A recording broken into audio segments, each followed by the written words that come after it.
Salam, hormatly adamlar. Ole Çariýew. Bilbil hoş geldiniz. Selam vatandaşlar, selam Oli Çarevne, selam Kemine. Hoş gördük hemmenizi. Salam vatandaşlar. Hemmenize. Bugün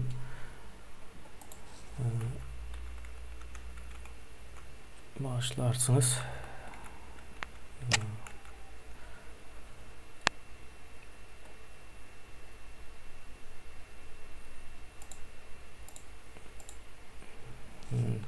Bugün temaň ady görünen ok. Näçindir bar? Dinleşler.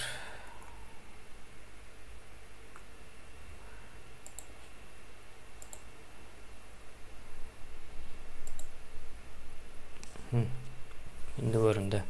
Sen benim temaň adyndan neme? Ýadyma düşen ok da görmesem. Başlarsınız ama devam edip bilersinde. O näme üçin terror hökümetiň propagandasy ýören ok diýilen bir tema var. Bunuň şu sebäplerini düşündirýäs. Bunu hem köpçülik üçin peýdaly hem bize dinläp her çykyşymyzdan analiz ýazyp duranlar var. Olar üçin hem bir maslahat. Yani maslahat diýende düşünsünler näme zatlar ýalňyş edýärler. Bu zadyň ýalňyş nämäniň netijesinde bize de garşy gelip bilmeýärler, özlerine de peýda edilmeýär. Gaýtam ziyan getirmeli özlerine. Ýene Türkmenistanda onu bilbil hazır giňişlerini düşündirip berer. Men bir azrak başyna girip berim. Türkmenistanda misal üçin Türkmenistan içinde kitapxanalardan hiç kim kitap okuyan däldir ýa Türkmen telewiziýasyndan hiç kim görýän däldir, izarlayan däldir. Ýene de şoňa meňzeş tapawdy ýok. Ýani kultura diýilip bir zat bar da, kultura diýişli hiç bir neme halk tarapyndan kabul edilen ok, amalada aşyrylan ok, ýani telewizor watan habarlar hem görülen ok, ynanylan ok. Şonuň ýaly kitaplara medil şonu ýaldyr. Şo sebäplen Türkmenistandan çıkan adam gaty çalp bir ýagdaýda şo haýsy ýurda çyksa şo ýurdun kulturasynyň içine girip gidiberýär sebäbi. O kulturalaryň içi bir dolu bolmaly. Adam zadyň elmide ama kultura bir mätäçligi bardyr, içi boş durýandyr. Şonu doldurmaly da. Ýöne ine biz diýmeýin men Halmurad Aly Sapar aganyň çykyş edip başlama atlar bardy dekabr aýynda 2019-njy ýylyň dekabr aýynda çykyp başlady. Yani üýt köçük bir zat ýok. Yani sahada bir nemesi bardy. Zoom'da bolşýaly, ýazylşýaly çykaryp berýärdiler. Şu wagtga ýaly bir interfeys diýilýärdi nemede. Ýokdy. Şonda da şol gaty ünüs çekip birden bir patlak döretdi. Ýani bir näme diýelim 3 gün suwsuz çölüň içinde ýören adamlar suw gören wagtda näde suw içýän bolsa şonuň ýaly bir ýagdaý boldy. Yani doldurdu umuman bir boşluklar doldurdu şu wagtky. Indi o dolan boşluklar doldy. Yine de dolmaly gatykän boşluklar var. Bizim şonuň üstünde işleýäs esasen hem köpräk ýuwaş sessiz agyr ýagdaýda. Bularam edil şu öňkü metody boýunça näme alyp barýarlar. Sebäbi alban barmaly başgaça da edip bilen oklar. Sebäbi bizinki ýalakrak bir ýol bilen hereket edip başlasalar özlerine ters täsir berýändir. Ýani jemgyýetiň aňy diýip bir zat var. Şu jemgyýetiň aňyna ýa-da jemgyýetiň aňy dogry bir şekilde dörese, ornaşsa şolam şahsiýetleri kontrol edip başlasa şol aň soň munyň garşysynda hiç kim hiç zat edip bilmeýär. Şo sebäplen diňe ýalanlar bilen ýöremeli. Mysal üçin günde bir yerde Türkmenistan içinde ya mektep açılyandır ya da bir hassahana açılyandır ya da bir dokma senat açılyandır, yine bir zat açılyandır ve ulanmağa tavşırılyandır şeklinde bir zatlar verilýärdi. Şoňa menize saat bermekden başga alaçlar yok. Birazrak kıyın olya. Nawa. Ben sözü size vereyim. Kim birinci söz almak istese? Bilbil sana vereyim sözü. Böyle sağ ol Kemine. Vatandaşlar yeni oraya salam. Yani aydık geçtim de aynı şu televizyon hem kitapxanalar, kitaplar okulmayanı, yani televizyon görülmeyanı milletin belli bir derecede kültür nemesine täsir etýärdi. Hakykatdan häzirki döwürde median güýji gaty uluzat, hatta iň ulu güýçlüň biri media diýsen ýalňyş bolmaz mukaddiýany. Sebebi, häzir Türkmenistanda nämçin adamlarda watançylyk duýgusy ýok, ýa-ni nämçin adamlar gyzyklananyk ýurduň içinde we daşynda bolýan zatlar barada. Nämçin telewizor, Türkmenistan telewizionyasy näme 24 saat 7 gün yalan sözler ötürler. Ondan adamlar doýdy. Näme diýbersinler ýurdumyz asuda, gaty gowy ýaşaýar, hanýaly günümüz we bir zat açylsa arkadan şöhrat, bir zat yapylsa şoňa şöhrat, bir zat ýanky näme diýýärdi. Bir ýerde bir çöp başy gymyllasa hatta o käbä gelýärler, on arkadagmy da näme dilek gelýärler. Can saglyk diledik diýip şo şonýaly yalan pyssypjyrlyk durşy bilen yalan telewizyon ýani hiç kimin göresi gelenok. Görenok. Türkmenistanyň içinde häzir kimiň öýüne barsaň görýän kanallar ýa türkün kanallar ýa orsun kanallar ýa-da hindi kino görýärler. Ondan şu zatlar, diňe şu zatlar görüp duran adamlar türkmenlik ýatdan çykýar bärde olaň nemesine ýa kimsiniň kellesi Rus kulturyna ötýär, kiminki türkünkä ötýär, kimse hindi ýalak bir hil neme diýýärler. Men aýtjak bolýanym, hakyky türkmen kultury şu zatlar mediaň ýoklugyndan ýitip gitýär. Hemem ýanky kitapxanalar urulýar, Türkmenistanyň her welaýatda ullukan kitapxanalar bar. İçinem depip dollarlan diýilýär, ýanky bir topar bolwasa çay barada, ýene bir zatlarda ýanky kitaplar bar da okulmaýan. Bir taraplyň plança ýyllygy, garaşdyrlyň plança ýyllygy ýa ýene bir zat ýa näme diýär bu Gurban bolan kakasy atas barada kitaplar ýene bir zat ýa at baradaky şondan dollarlan. Bu kitaplarym nähilaýdan zastaýda edip budjetniklara satýarlar-da, näme işgärler, muallim, molsun, doktorun tapaýdy ýok, bu işgärlere häzirki özüni hökümet diýip atlanýardan hemmesiniň şu işgärlerini zastaýda edip satýarlar, olaram okulanok. O geregem däl, o zatlaryň hemmesi bir wagt aýdylan bilinýän zatlar, o çay barada, ýene bir zat barada, dermanlar, o zatlary näkiläýden gyzıklanar ýal zat ýok Türkmenistan içinde. Kitapxana gurutdurlar içinde 5-10 san işgär günne barkaýtýar, okuyjy ýok. Ulu kitapxana Mardada we 3 etajmy, 4 etajmy şonýaly lewapda emmi welaýatda bar. Ýöne okuyan adam ýok. Köne kitaplara maçynda. Bu näde gaçyrdylar? Şu telewizionyada yalan sözläp kitaba bolan höwesi gaçyrdylar. Telewizionyada gydakkal hakykat zatlar aýdylyp ýa iňolmany şu günlük durmuşda bolýan täzelikleri hakyky bolşýarlar edip aýdylan bolsa-da adamlarda gyzyklanma döreýärde. Telewizor yalan sözläp ötýär. Uzak gün. Ondan hiç zat höwes ýok, onu bilýärler. Ýazyjy bolsaňam şu arkada öwüp ýazsaň sen ýazyjy bolmasa däl. Aýdymçy bolsaňam şonu öwüp aýtsaň aýdymçy bolmasa sen däl. Kim bolar sen şonu patgalimlik etse şol bolýar bolmasa da däl bolýar. Ondan bu zatlara höwes etjek adamlaryň mine misal üçin başga ýurtlarda kana kitap ýazyp milliarder bolup gitýärler-de.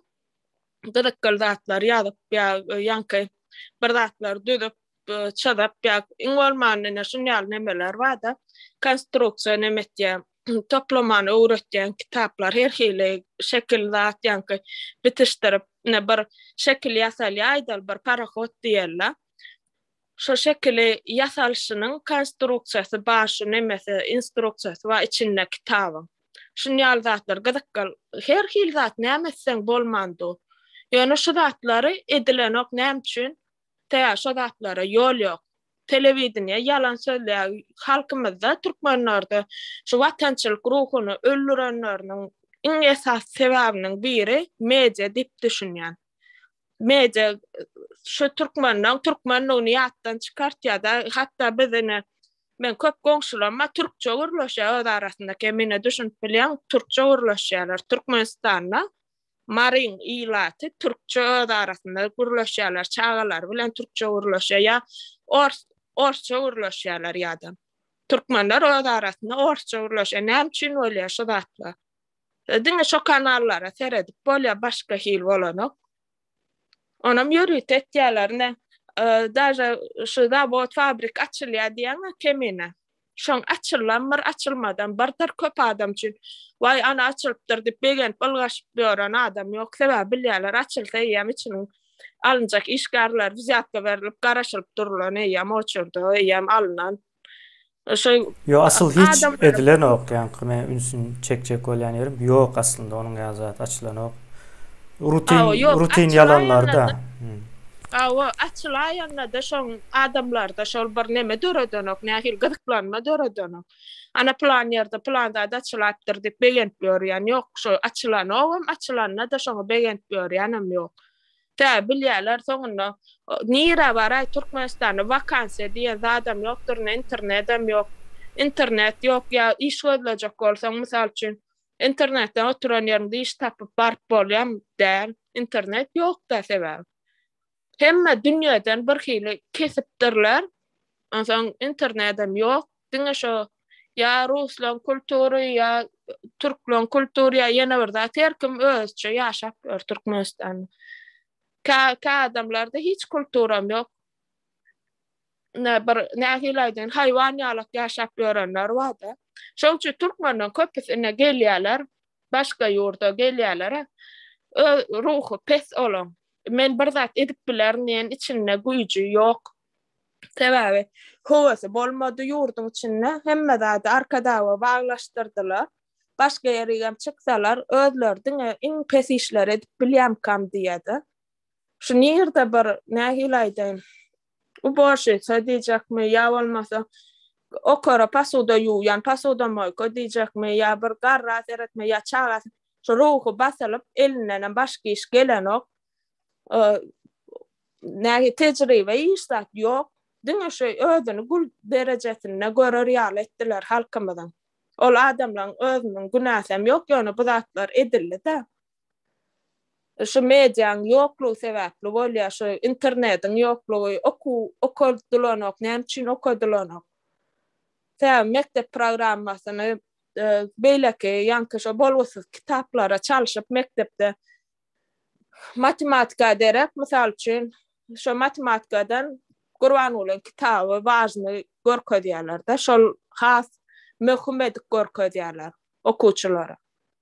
Asa hiç näde howasy ýok, o kitap okasy gelenok, buna okasy gelenok. Matematikany okasa da işlerde näme bilenok, onu okasa da kella barýan zat ýok. Ne alyp bilenoklarda. Aýdy tapawd näme diýä okasaň ýa mysal üçin biderek nämeler bardyr. Käbir adam okap näme dip bir onu kitap okap oturan görselerim näme alim boljak bolýanmy diýip üstünden bolýanlar. Ne şadatlar Türkmenden öýde oýlap tapdym ka. Öňkü döwürlerde bar eken ýazyjylar zatlar okulýan eken biziň enatalarymyz zat okuýardy kitap diýip biziň öýümizde bir ully kitapxana öýümiziň bir stene tutuş kitap şonýal semýalaram ba. Ýöne näme üçin indikiler okanok şonu. Şoňa howasy näme gaçyrýar. Şo gaçyrýan zat men media diýip düşünýän. Ana şonu aýdaýyn edim.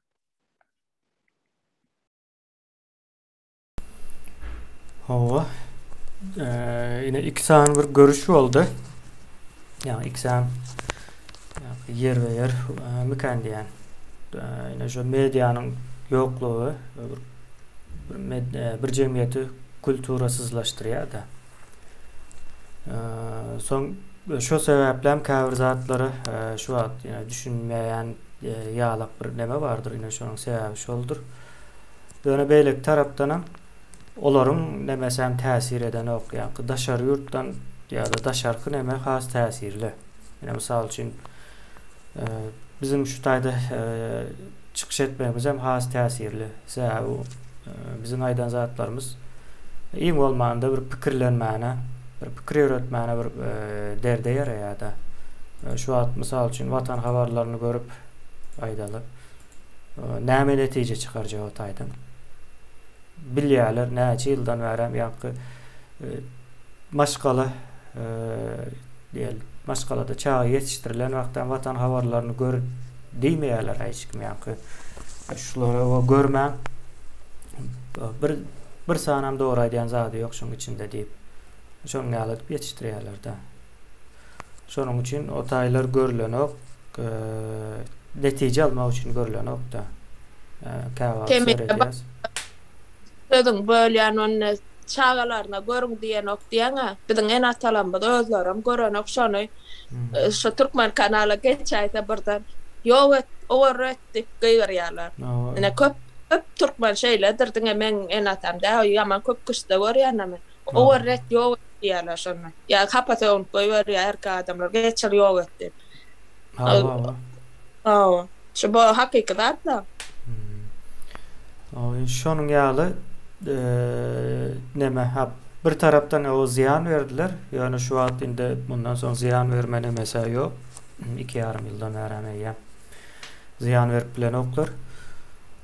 Indi özlerine ziyan berýär sebäbi adamlar daşyndan bir zat dinlemäne, daşyndan bir zat ýa-da ýurdun daşyna çykylmagynyň ýa-da psikologik sebäbini sorasaňyz ine şol bolmaly. Ýa-da içinde bular ýa-da polis näser edýär, prokuror näser edýär, bulara adam bolmaýa, iň gowsy daşary ýurtda çykyp daşary ýurtda işläp şu çağalar okuyança daşary ýurtda bolaýyn diýen adamlaryň sany batganda. Son galar bir zat bolar diýip ýa-da pikirlenmeginiň öňe alynan jemgyýetiň edip biljek çözgüdi şol bolmaly mukandýan. Ýoksa çözgüt, ýa hakyky çözgüt ýurdun içinde şolara garşy görüşilmeli tentek ýurdun daşyna çykylmagy. Yani şol neme gelmedi onuň hem sebäbine şol kitap okumaktan adamlar soğutdular yalanlar bilen. Yani ruhnama özü bir yeterlilikde kitaplardan uzaklaşmak için Türkmen neslinin. Kredim bir kitap var, ruhnama diýerler. İçine okuyan içinde bir hiç zat yok da ben hayran alyatım okuwçy wagtdan. O ruhnama eyle ruhnama beýle diýip şu erterden akşama telewizionyada da mektepde de hatta yani döwlet edaralarında da şol da ruhnama bilen başlaýarlar işe ýygnaklara näme. Şonuň ýaly zatlar bilen bütün halky kitapdan sowatýarlar. Son kitap okup adam bolan barmy diýip gören bir jemgyýet ortağa çykdy. Gynandyrjy. Yani bolmaly mukan diýense şu yollardan geçmän düzelmem boljak däl meňzeýär. Yani şu zatlar, şu kynçylyklar bolma. Dene meniň bilbil bilen näme aýdýan zatlarma pikirdeşirek. Ziyan verdi yani şu wagt özlerine ziyan berýär şol eden işlere. Gaýdyp öwrülüp. Öyle çarpı sizde var mı bir aýtjak pikiriňiz? Yani bilbil gaty dogry aýdyp geçdi de şu telewizioniýa umumy media gaty ullakan täsir edýär. Bu zatlary näme üçin çağalaryna kitap okumany taşladylar diýerler-de. Ne meselem bizde urumyzda media ulgamlary ýokdy, gadjetler ýokdy. Dine kitapxanalar bardy. Şu kitapxanalara barıp ýazdyryp alýadym-da, ýazdyryp almaly bolýardy. Kitap magazinler bardy oňdaşyndan ýöne kitap magazinlere baraňda pul tölemeli. Şoň üçin köplenç bir çağa wagtymda kitapxanalara barýardyk. Ine bir zat aýdyp geçen ýadyma düşýän zady. Men kiçiräkem hasam gowurýardym okumany. Onun yaşım yeten okdy, 16 ýaşda pasport berýärdiler. Kitapxanada pasportun bolmasa barmak bolan okdy. Onun men bir ejemiň pasportyny ogurlap däl, açaçan durýardy, çekmeleri atýan onun pasportları durýardy. Alyp gidýärdim, barıp kitap alýardym, ulrak adamlaryň okuyan kitaplarını alýardym özüm çağa. Indi bu kitapxanaçy sorýar, "Hani ejeň ödün näçe gelmedi?" Men aýdym, "Işi bar, maňa alyp goý şu kitaplar" diýip aýtdy diýenler. Ona olam pasportun bolsa berýärdi. Şeýdip galyň kitaplara gaýdýardym, ýanky romanlar bardy, zatlar bardy. Ol çağa kiçik ertek kitaplara bir wagt okap oturdum da, indi türkmen diline de gaty kän adam ýok da, ors diline de bar. Ors diline ertekler bardy. Şeýdip alyp okap, soňdan meni taýagy ýerdim diýsem ýalançy bolýar. Söwünç eşitýärdim ejemden, "Sen bir ýa kitaplary okuma" diýip. Ulu adamlaryň kitaplaryny okuyan sen diýip söýýärdim maňa. Onuň şonu tuturupdum men. Nirden alýan bu kitaplar diýende bibliotekadan ola pasportsuz berilen oga diýip şey diýdi. Senkini alyp gittim diýdim ejeme. Indi şol men diýjek bolýan adam çağa okasy gelse her bir kynçylyklardan geçýän eken, üstüne çykýan eken, ýolum tapýan eken okumak üçin. Ýöne häzirki döwürde biziň kitapxanalarymyň hiç birine de olar ýaly gyzykly kitaplar ýok. Baryny ýakyp ýok edipdirler. Men şunu watandaşlarymyz da bilýändir. Kitapxanalaryň öňkü gadymy şu arhivde kitapxanalar var, şol ýa kitaplar var. Arhivni kitaplar diýilýär. Öňkü köne kitap. Şolaň hiç birim ýok häzir. Şonu ýakypdyrlar. Oň ýerine ine Gurban Ulyň kitaplar var. Bilbilýän dogry aýdyp geçdi. Bulam nähile görnüşde çykarýarlar, näçe egzemplar belli däl. Ýöne mekteplere, ýanky bilim edaralaryna paýlanýa, sajyklar bolsun, çağalar bagy bolsun, mektepler bolsun, okurak jaýlary bolsun paýlanýa-da şolardan bir pul almanyň görnüşi, ýanky metody, pul ýygnamaň metody. Şol hökmen alaýmal tenýärler. Şol çykarlan kitaplary. Onu özüňde bravol, öz islegiň boýunça almaýan, onu pul çykaryp dogurdamy? Indi şeýdibem halkdan ýanky pul ýasýarlar, ýanky kitabyň üstü bilen pul ýasýarlar da. Indi täze çykan ýanky kitap var, düýnüň unukda täze kitap çykarypdyr, adyny ösüşüň täze belentliklerine tarap diýär. Bunu başga dillerde de çykarypdyrlar. Gaty gülkünç. Bara bolar ýalylar, bulan edip beren datlary. Ine täzeden diňýärler. Ady. Kitap. Häzir bir sekund men şunu ekrana getirip bilsem. Ýok, ekrana gelmez. Ekrana gelmez. Şeýle görkezin. Ekrana gelmez. Bu taýda gelmeýär. Bu taýda gelir mi gelmez mi? O kabillersinizmi? Ötüşe Ötüşün belentliklerinin näme diýär? Dolu görünen ok bize de. Belentliklerine tarap diýär. Ötüşün täze belentliklerine tarap. Şunu ýalynar, nereden tapýarlar şu? Sözlemiň özü şu boş, men boş diýär-de sözlem aýdýar. Boş, hakykatdan boş. Ötüşün täze belentliklerine tarap diýär. Ötüş ýok bolsa, значит şonu magtap täzen gaýtalap aýtmalylar. Ötüş ýok bolsa, Menin düşünüşüm ine kitabın adından men näme düşünýän? Şo ýok zady täzeden gaýtalap agzap köp agzamaly. Şonu köp agzadygynça adamlaryň beýnisine oturar ýaly etmeli. Ine şey diýär, ösüşüň täze belentliklerine tarap diýär. Näme ösüşi, näme belentligi? Bir çykyp aýdyp berse, şonu ýazan adam iň bolmany. Kim ýazýar muny? Saýlanan eserler diýär. 14-nji tom ödüm. Ine Türkmenistan onda şonu ýaly ösen diýmekdi. 14 tomluk näme ýazylan bolsa. Medyasy ýurtda nädip şol ýaka media ýok, zat ýok. On näme dik goýmaly kenler. öz çok bolyan ösüşlüklerin gırdağına tarap dik koymalken o da aşağı gidip var yara medyası. Bil olmaktı. Onu çun guya kaçıp var yan da ösüş belentli deyip nemen belentli aşağı kaçıp var ya. Ova, şona aytyanlar. Şu aşağı gittigiçe çöküp baryan da yukarı kaldırmalı. Hani çok yani bildirmelerle belentliğe yok tarap diye belentliğe tarap. Eme bu zatlar var ya yankı pul aklayalarda ne kitap yazdı. Sattı. Bir giden ondan şonanın pul adanım diyecek öyle. 14 ton bir de 11'incinden bilem de 14. yetiptir görüyorsunuz mu? Ova. Yani şu Kim yazarı kim to? Kurbanoğlu değildir de. Kurbanoğlu Berdi Muhammedov author. Redaktör kim ki? He onu bilmedim. İçi görünen yok mu kitabı? Yok içini açıp ne etmeli. Bunlar Google'da satyan ellerler. Google'da satılsa online satılsa bunu derev içini liste edip tapıp bolya kim author, redaktör kim. Emesi kim.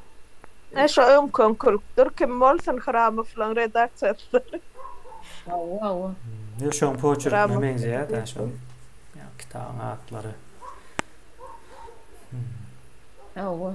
Bu neme de önkü dövrde tuvaletin bu mağalar yoktu da herkim gazet ulanyadı. Onun şu gazetlerde peçat edilen atlarım tuvalete barang da koyan da başka da okulan yoktu.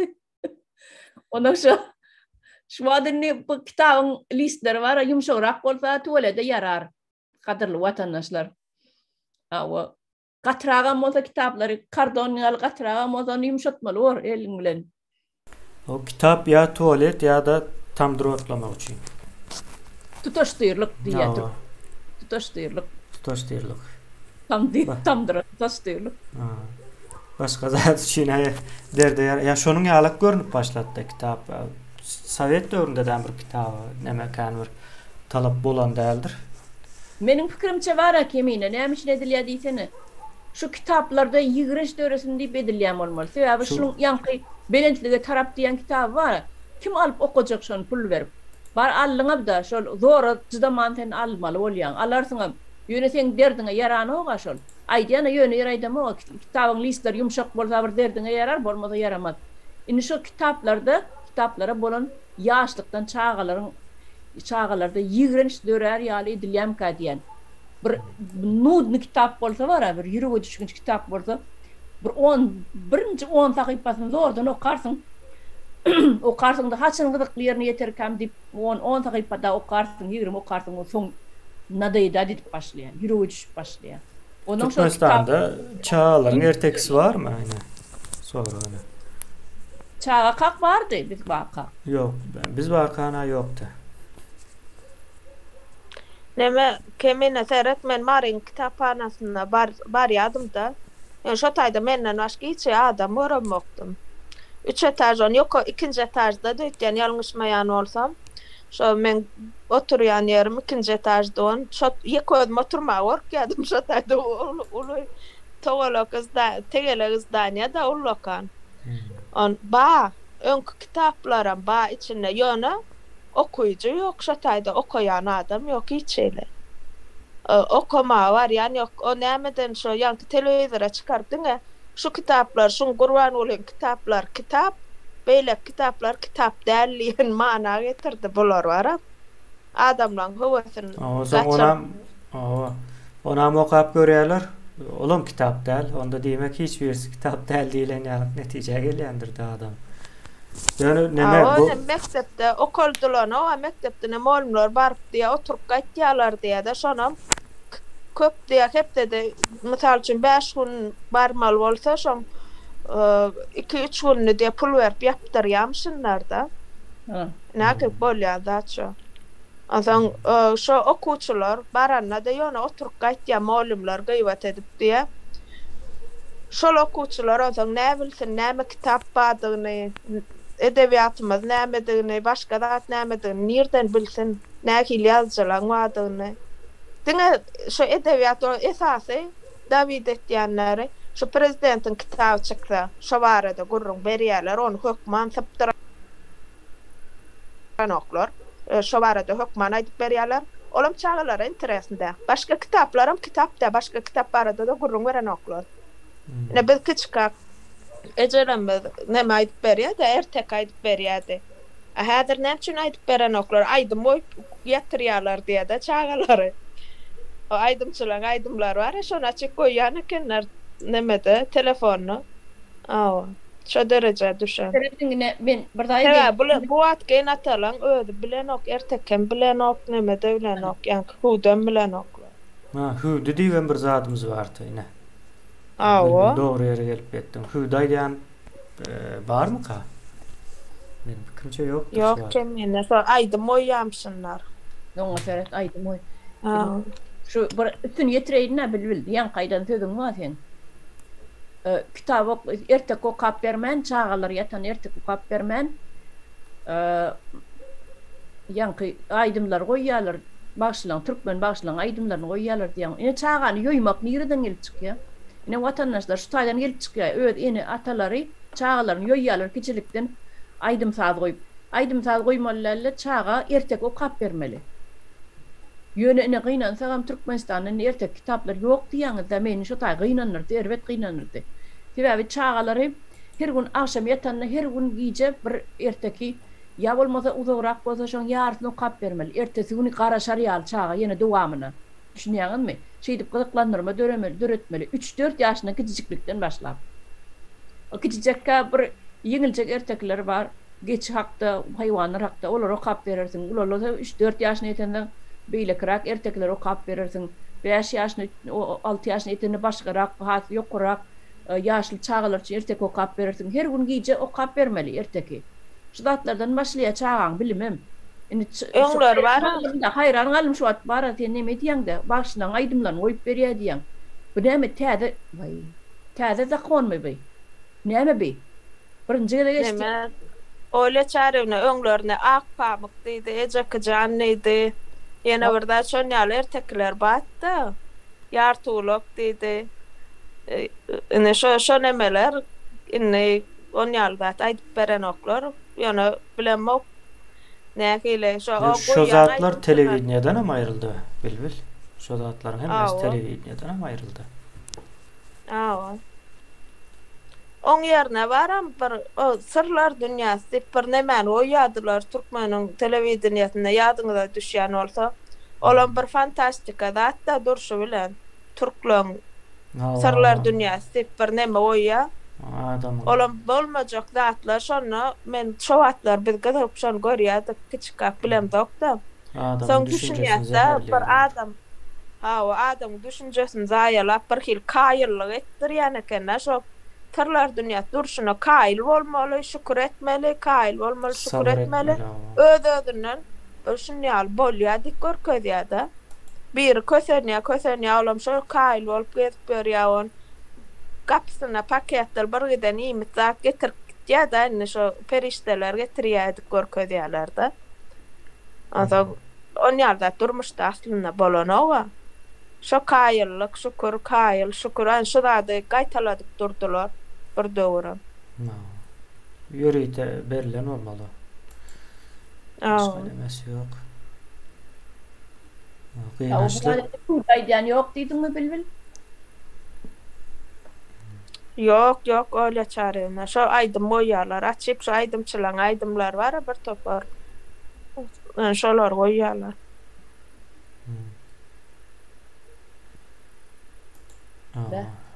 Sırlar dünya o cennete gitmeli yerlerdir diye. Komentarya yazıptır bir eldeşimiz. Ama son yenen bir kızıklı zat dengeldim geçen. Kahramanlar için berilen medal var eken de şu anda Alabay'ın nemesi var, şekli var medalda. Bitim şekli var da kahramanlara veriliyor. Ben aylayan nahil bir bağlanışık var yankı şu tayda.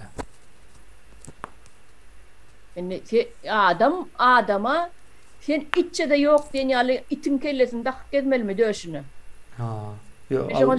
Alabay o vakmatlı canlıdır bizim milli hava hayvanımızdır yani. Onun medala boynuna takıp gezmek, onun heykelini vurmak, ona yazat Düğünden yanlış ya. Toba. Haysı yurt. Bular yani bir- açaçan etdiýärler kemine. Açaçan etdiýär bular baram gidläp duranok. Itsiz diýär-de. Soňundan basyp goýberýärler. Näçe şu wagt mayor polkovnikler ýatyrana odan depede çüýrap ýatyrlar. Vatana ulydy gaýrat medali ýene birden şonýal bir giden medal alan polkovnik mayorlar bar. Şolaryň hemmesine odan depe paoçurejy girip durlar-da. Ýygyna da joy çykýan ýok ataýdan. Neme dir gelýän ýok. Açaçan itti şo medal berýär soňundan basyp goýberýärler. O hemme Bolmasa zady öz medal veren adamlar ne şey ne basyp bilýärler. hemme zady ýoýýarlar. Ine kitapdan o kitap bilen uzaklaşdyrýarlar. Medal bilen uzaklaşdyrýarlar adamlar ýanky demeden, şo düşünjeden. Hemme zady tersine işledýärler soň. Yani dinlemeýär hiç kim soň bulary. Dinlemeli däl, hakyky däl. Hemme zady yalan. Görünüp dur ýalanda. Kimin kellesine gelýär ka itten medal ýazaman. Bu zatlar bilen gyzyklanýan ýanky Hram ýöreýte şu zatlar bilen gyzyklanýar. Hram pul bilen Türkmenistan pul näde baýlanýar o zatlar bilen gyzyklanýan näme däl ýöne. Şu Türkmenin düşünjesini zeherlemek, tarihini ýadynan çykartmaly. Soň bir garşylyk berip bilmez ýalyk bir ýagdaý öğretmeli şu jemgyýetde. Hemme adam Gurban Uly diýen ýalyk bir neme bermeli. Görünüş bermeli Türkmenistanda. Soň adamlar birden garşy çykan ýagdaýlaryndan Gurban Ulyň üstüne topulup şonu ýok etmeli. Bular hem soň onuň ýerine täze Gurban Uly taýýarlap bermeli. Bularyň nemesi şoň ýaly işleýär. Indi ýollaryň ýine açılıp bilmeýänliginiň sebäbi bar da. Biz beýle postsowetlere menzämiz okune. Beýle postsowetlerde hökümetine garşy çykýandyr, ýöne aňyrsyna görüp bilýän däldir. Ýani şolaryň hökümeti aslında dolu bolmasa da misal üçin Gazakystan 50% orslaryň elinde. Şu wagtda şonuň ýalyk bolup biler, ýöne soňky neme hereketleri uzaklaşýandygyny görkezýär. Belarus dolluğuna, Ukrayna'da elmidan ve şu Ors nemesinden çıkacak olup göreş alıp barýardy. Özbegistan şonuň ýalty, Kırgızstan dolluğuna. Şimdi bu yurtlar düşünerek diňe şu wagt o Türkmenistan da doğulu şu zatlar aýdyp bilýänler bar. Ekrana çık. Yani bu zatlaryň sebäbi Orsun ýöredýän yani 21-nji asyrda täze görünüş imperializmi. Yani Türkmenistan bir koloniýa hökmünde ýöredilýär. Şo sebäple işler alınıp barylýar içinde. Yani Hram funam şo taýda bolmagynyň sebäbi şol Alawaýyň heykeliniň dikilmegän, Gurban Ulynyň aýdym aýtmagan, o ýegenleriň döremegi, ýene de şoňa meňzeşip nähil nemeler aklynıza gelse hemmesini hoşup bilersiniz. Şolaryň kontrolynyň aslında bolýan zatlar, ýani korslaryň. Indi şu zatlary bol şeýalyk ýani sahnanyň arkasyna gurrun bersen bular gorkýar. Soň ýolam açyp bilen oklar. Sebäbi şol. Bu zatlary bilip eşdenden soň ýurtyň içine baran adam göz ýetirjek. Görjek ministrler rus dilinde gürleşýär. Näme rus dilinde gürleşýär? Sebäbi ahranasy Orsetden uğradylar da ýanky taýagy ýanlary, urýanlary. Şo sebäple menem hayran galýardym olur. Näme rus dilinde gürleşýär? Sen hemme zadyň daşyna seresen türkmen dilinde ýazyly. Türkmenistan resmi nemelerini hemmesi türkmençe ýazyly. Nemesinde amalaşdyrylýar. Yani seretsen bular öz arasında rusça gürleşýär. Bir täsir, bir aňyrdan nemesi bar. Ýöne ýere bolup bilen ok, ýani Orsun bir kontrolynyň barlygyny görkezýär da. Yani şol watan habarlara, şonuň formaty, ýani taýýarlanşy, ondan soň kitap ruhnamanyň çykyşy, näme üçin möhüm ýa-ni prezident bolan adama näme üçin kitap yazdır diýerler. Gyzykly dälmi ýa hakykatdan hem şu zady pikir etmeli. Mükemmel yani hemmekim. Näme üçin o prezident bolsaň kitap ýazýan. Men pikirimçe täze Türkmenistanda ýöreýde siyasi partiýalar we ýa-ni siyaset nemesinde iş alıp barýan, ýa-ni siyasatdan çykandan soň däl de siyasat alıp barýan döwründe siyaset işlerini. Şo döwürlerinde käbir etmeli zatlarynyň kanuny bolmaly. Mysal üçin kitap yazmak gadagan. Ondan soň dine ulanmak gadagan. Hatta däp desturlara hem ulanmak gadagan. Siyasatda bu zatlaryň hemmesi neme bolup bilýär? Zeherleýän ural bolup bilýär. Siyasatda ulanmaly zatlar däl olar. Şonuň üçin şol ýazatlar getirilmelidir. Ve şu zatlar ýa-ni şu ýa-ni kanun bolmandygy üçin hem gynansak da şu zatları öğretberler. Prezident bolan kitap yazýar. Atwarada kitap yazýar. Itwarada, otwarada. Ösüş warada. Wagt nerden tapýaka kemene wagt nerden tapýaka onça kitap yazma. O ýaz berýärler o taý düşünüp gurlanym. Aýtjak bolam özleri utananok mukabir çağan 14 ýaş çağan düşünjek zatda şonça kitaby prezident bolup ýetişmejene. Yok prezident adam kitap yazma diýilen borcu ýok. Oňa şo ýanky bilelikde uğurlamak üçin Jadan Hramowlar ýazarýanlar dogry bolan. Onu şo Jadan Hramowda ba göz türkmenlemizde ýokmu ka bizim? Şolon gözüniň görýän zadyny bular görüp bilenok. Bar olardan akyllılar hem bardyr. Olar ýok etmeli. Şu akıllı adam görseň ýok etmeli. Şol siyasata 130 ýyldan bäri alyp barýarlar. 130 ýyldan hem däl näme hem goşmaly buňa hukman suratda. Göktepe söwüşinden bäri alyp barýarlar. Göktepe söwüşinde şo taýa gelelim. Göktepe söwüşinde bir san iki sany hanyň nähili liderliginde diýip aýdaýyn. Bir han we oğlunyň liderliginde şu Göktepe söwüşi 4 ýyl boýunça alınıp barylýar. Redin ýa-ni näme hemmäni öldürmek hukman däl ýa-ni şu Nurberdi hany öldürsen boldy. Problemany çözýär. Ýa-ni pikiri berýän ýa-ni jemgyýete pikir berýän adamlar bolýar da. Bu adamlar milli adamlar diýilýär, ýa-ni milli düşünjesi olan adamlar. Şolary ýok etseň bolýar. Ýa şondan näri şol türkmenler bir araya gelmesin, düşünceleri birikmez, ýa-ni düşünjäniň liderleri ortağa çıkmasın diýip akıllı çalaja bir neme var bolsa milli tarapa ýa-ni Türkmenistan üçin bolsun. Bu zatlar bu taýa değişilýän adamlara çelýär etdirler aýna nemäniň ýazgysynda bar da. O nämet ol Aqbel Sapar Ak Muhammed Cumaýewiň yazılarında var da. Baba Göklen ve beyleklerin yazan zatlarynyň hemmesine jekmejek alyp beripdir. Yani yazan zatlarynyň manysyny ele alsaň hemmesinde de bir milli duygu var. Hemmejesinde de milli duygu var. Diňe şo milli duýgusy bolan adamlary izarlap şolary ortağa çykarýar ekenler. Ýani özleri üçin. Ondan soň awariýa boldy. Balkonda çilim çekip durka yıkıldı. Yine bir zat. Şonuň ýaly nemeleri var da. Legendalar bolýar.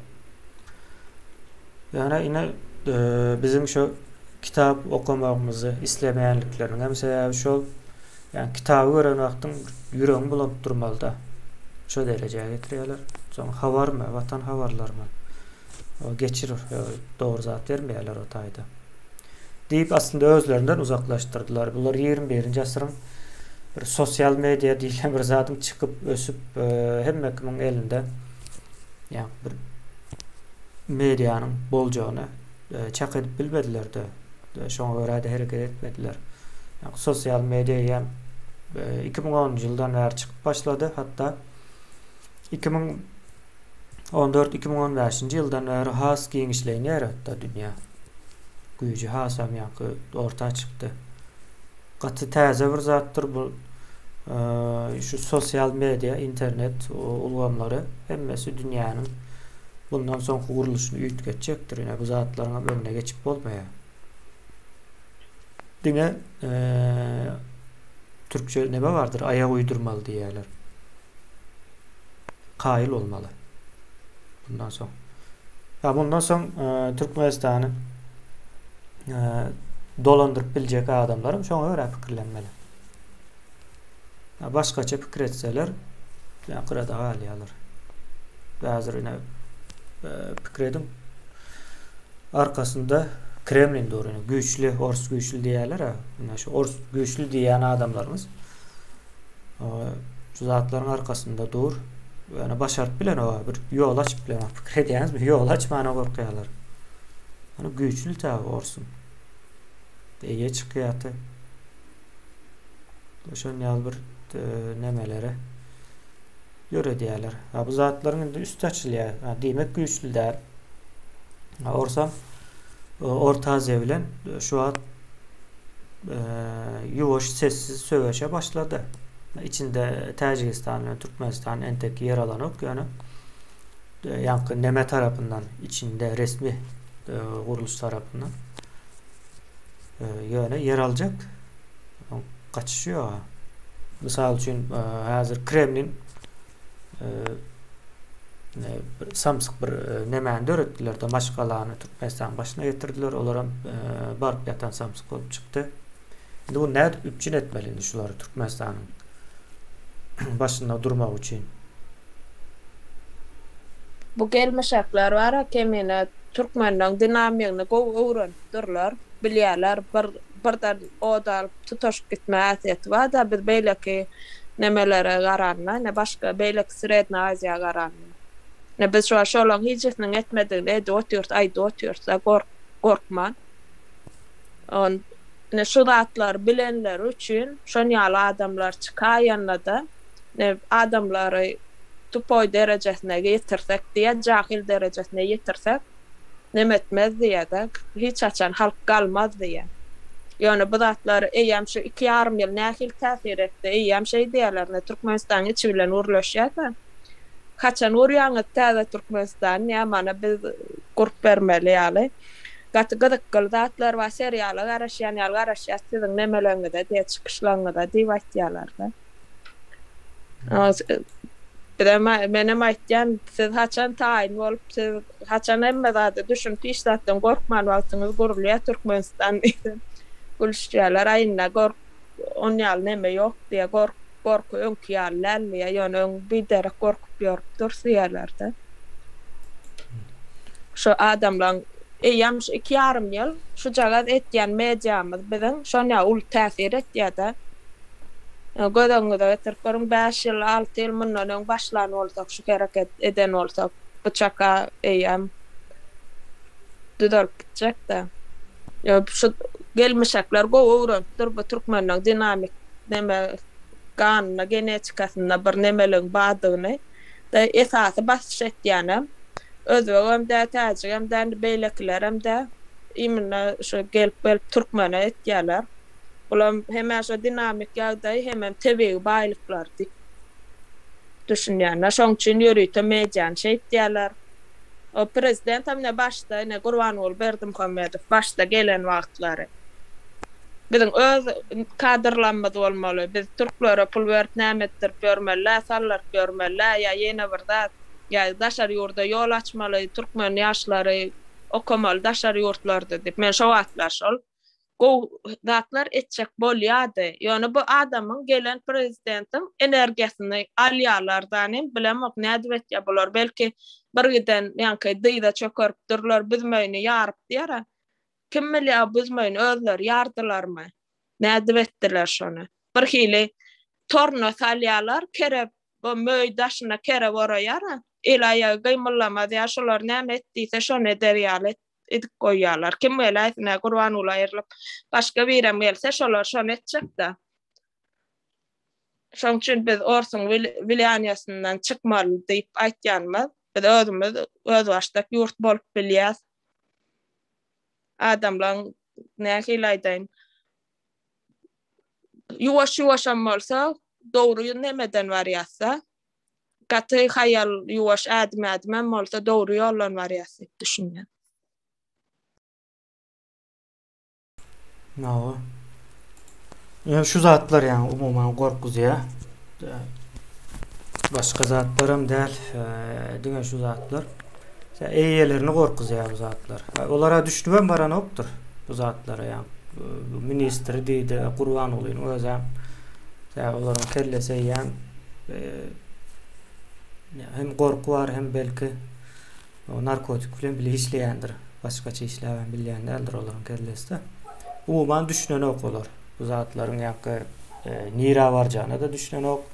Manysının nämediğine de düşünen ok. Yurdun ütkömöy diýilen yurt näde ütkeýär diýip oturup garşyňyza alyp sorasaňyz Gurban ular düşünmeýär. Soragyň özüne düşünmeýär. Jogabyny bilmeýärem-de. Soragy düşünmeýär.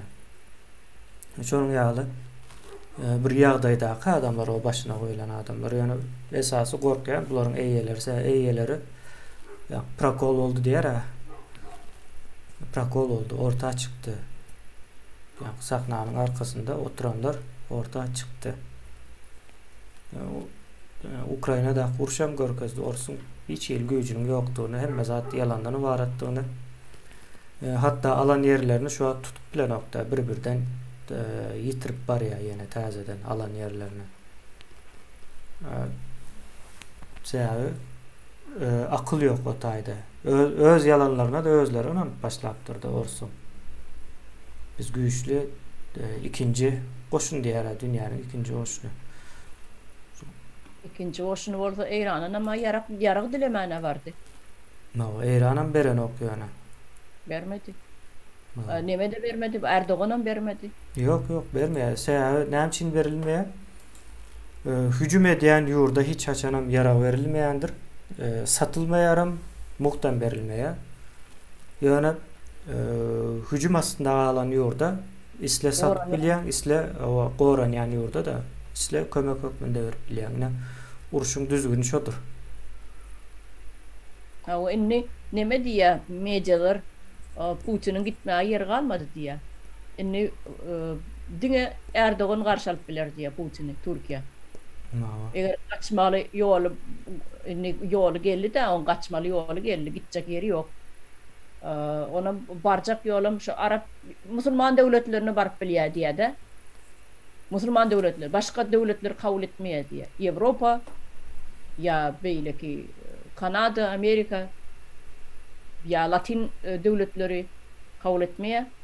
Bolsa diňe Arabam dälle, şu Türkiýany has nime etdiler. Türkiýe Erdoğan almak mümkin, bozgunluk bermek mümkin. Olam intak belli däl ýöne. Neme?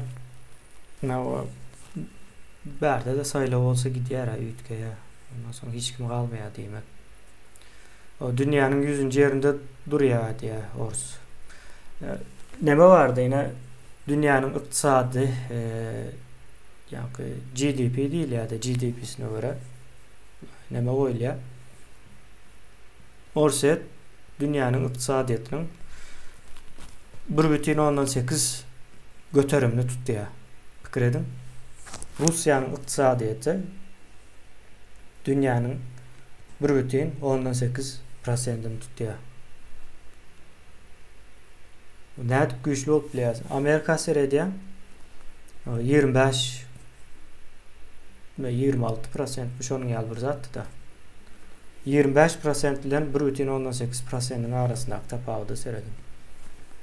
Ýewropa ýurtlaryny hasaplamamyz ýokdy. Amerika ýa-ni şo ýurtlaryň goraýan ýa-ni näme diýen ýa-ni Ýewropa birliginiň içine kabul etjek bolup ýörler de köp ýyldan bäri taýýarlap. Polşany taýýarladylar, gatykän ýyl taýýarladylar. Aldy. Ukrayna'nam şoňa görä taýarlaýatlar. Ýewropanyň bir strategiýasy bar. Oşo boýunça hereket edýär. Demek şo Ukrayna'nın arkasında şolar durýar-da. İkisi bilelikde dünýäniň ýarym nemesini edýär. Ya bunun arkasında Japonya var, Koreya da var. Yani olaram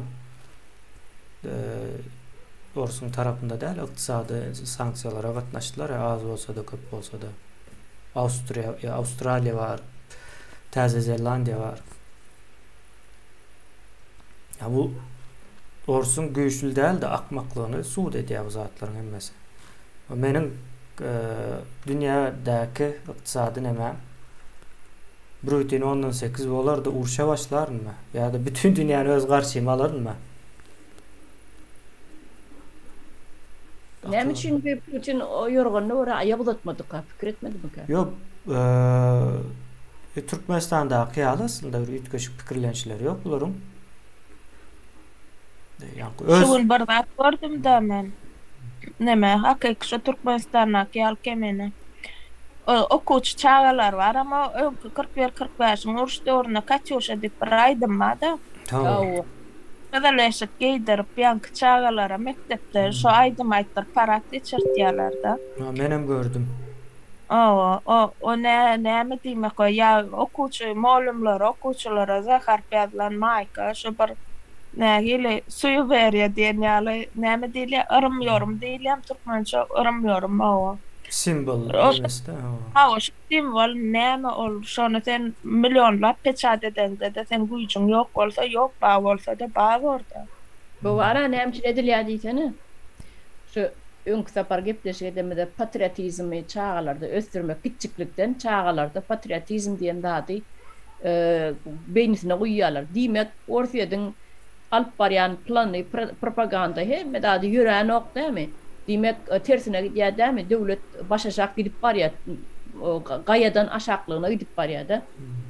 Indi şol ýalyk ýagdaýda halkyň beýnisini kiçijiklikden patriotizm diýen bolup, ýani öz rejimini gollatdyrjak bolýar da halka.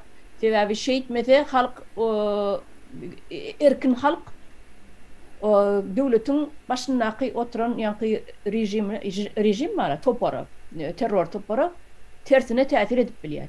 Şolaň garşysyna gidip bilýär. Şol garşysyna gitmedi üçin ýani kawyçkanyň içinde patriotizmi goşýarlar bar da içine goşup şonu ýidirýärler halka. Halkam ýuwup oturýar şonu. Patriotizm maqady. Indi şonu çağalykdan eýýäm boyuna gyzyl galstuk takyp Katyushany aýtdyrýan bolsalar bu taýda ýani uruş döwrüne içine sokýarlar. Görýäňizmi uruş döwrüne adamlar näli batyr bolupdyr, gaýdusyz bolupdyr, öz watan üçin janyny beripdirler, näme edipdirler diýip şonu ulanyarlar. Rejimi saklap oturan topor şonu ulanyar, esasy ýarag edip şonu ulanyar. Iň esasy ýaragam ýani medialaryň üstünden çağalan özne tarap edýär başdan çağalykdan. Garşy gelmez ýaly. Şu başından varıp dost olmak ýalyk da. Ana baştan başlap intikadamy dost bolup dostluk aragatdaşy gurmaklyk onuň maňa soň tersine gitmez ýaly. Gitmesin diýip. Düşünmek bilen kabul etsinler diýär da. Çay verir, kopya verir, çay verir, ýöne dost bolar. Düşdüm. Ana şol ýaly. Erden sebäbi näme üçin düşünýän men öňem üçin etmediler onýar mysal üçin. Inne şu wagt şeýdip başladylar da. Halk ýöner. Şu wagtga uruş baram, şu wagtga uruş näme netijesini görkezdi da näder. Ýaňy armiýa barýanlar ýeneler gaýdy aljak da ulanlar bir çağa. Gyzyl ýaşyl gülüni taşlar boýalan ştaýda malajoşlar görýärse, bir 18-21 ýaşly aralyklar bar. Hiç gaýdma ulan mukawirni tanam bolmaýar taşlarda ösgün bir ýaşyl renk, gök, gyzyl bir hiljek nähil çepoçkalar ýene bir zat hor arryk bir nähil aýdyn. Şu erka serwesini hiç görmedik.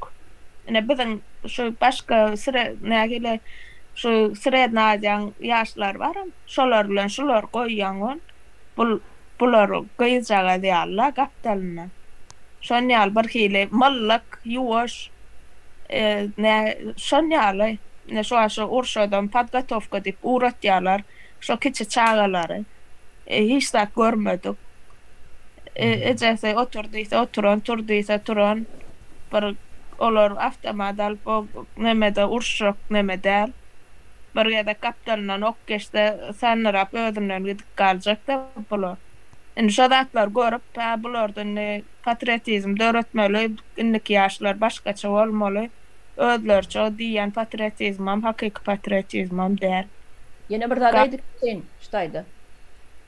Yankıyın üstüne bir zat koşayın, ondan devam edilir yadına çıkmaka. Yani şu öz yerlerini, öz regionlarını kavat bombalayanırlar. Ortalar. Şu nemçi ne diyorlar? Halkta sol devleti bolun ekranına verilen propagandanın üstüne koşan bolsun deyip şol Söýgar tarýaly. Şol öz vatanı söýgar tarýaly biram şu karşıdaş vatanı bombala oturan devletini şoňa da ýigrenç dörär ine şolar bizi bombalap durar. Siz nädip çydap oturýaňyz? Nädip siz eliňizde ýara almajak? Nädip siziň watanyňyzy goramajak? Siz hem watanyň çağat dämisiz? Zat diýen bolup şoňalyk propaganda ýöredilýär. Şolar eline ýara galyp da bravolny gider ýaly edilýär. Menen dowam ediber bilbil. Sonra demez ýaly diýdi. Ha o. Nämçi biz bar ýa aslynda kim günäkär, nämçi çolup durup biz ola gitsin. Ya biz çolmadyk bolak olur çoljak ýani diýen ýaly propagandalar ýaýratýarlar. Ýöredýärler. Gat dogry aýtdy. O jemläbin bilirse isleseňiz şu taýda. O jemläýelim. Bir saat bol. Jemläýelim onda. Bar sağ olun vatandaşlar. Öyle çarena kimine tagri arkasın. Awa saňa da sag ol bilbil gelip goşulanyň üçin. Sağ olun. Hemmäňize sağ olun.